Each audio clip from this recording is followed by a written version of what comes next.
Mega DSC 2025 నియామకాలపై జరుగుతున్న తప్పుడు ప్రచారం, నిరాధార ఆరోపణలను ఖండిస్తూ కర్నూలులో ఉపాధ్యాయులు భారీగా కదం తొక్కారు.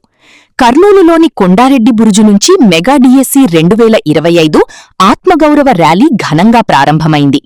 ఉపాధ్యాయుల హక్కు, న్యాయమైన నియామకాలకు మద్దతు అనే నినాదంతో ఉపాధ్యాయ సంఘాలు ఈ ర్యాలీకి పిలుపునిచ్చారు.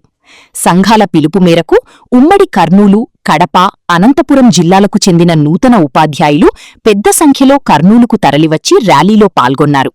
రాయలసీమ ఉపాధ్యాయిని ఉపాధ్యాయుల డిఎస్సి 2025 పేరిట నిర్వహించిన ఈ ర్యాలీ కొండారెడ్డి బురుజు నుంచి జిల్లా పరిషత్ కార్యాలయం వరకు కొనసాగనుంది. భారీ సంఖ్యలో ఉపాధ్యాయులు పాల్గొనడంతో కర్నూలు నగరంలో సందడి వాతావరణం నెలకొంది. ఈ సందర్భంగా కొండారెడ్డి బురుజు వద్ద ఉపాధ్యాయులు థాంక్యూ సీఎం సార్, థాంక్యూ మంత్రి నారా లోకేష్ అంటూ నినాదాలు చేశారు.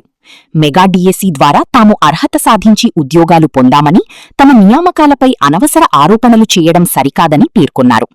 కొంతమంది ఉపాధ్యాయులు కొండారెడ్డి బురుజుపైకి ఎక్కి వైసీపీకి వ్యతిరేకంగా నిరసన తెలిపారు.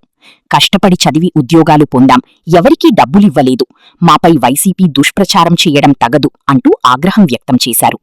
మెరిట్, ప్రతిభ ఆధారంగా తాము ఉద్యోగాలు సాధించామని, మెగా డిఎస్సి 2025 నియామక ప్రక్రియపై నిరాధార ఆరోపణలు చేయడం ద్వారా కొత్తగా ఉద్యోగాలు పొందిన ఉపాధ్యాయుల ఆత్మగౌరవాన్ని దెబ్బతీయవద్దని వారు కోరారు.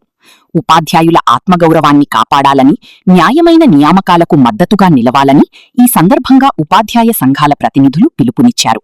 ర్యాలీ నేపథ్యంలో పోలీసులు భద్రతా ఏర్పాట్లు చేపట్టారు.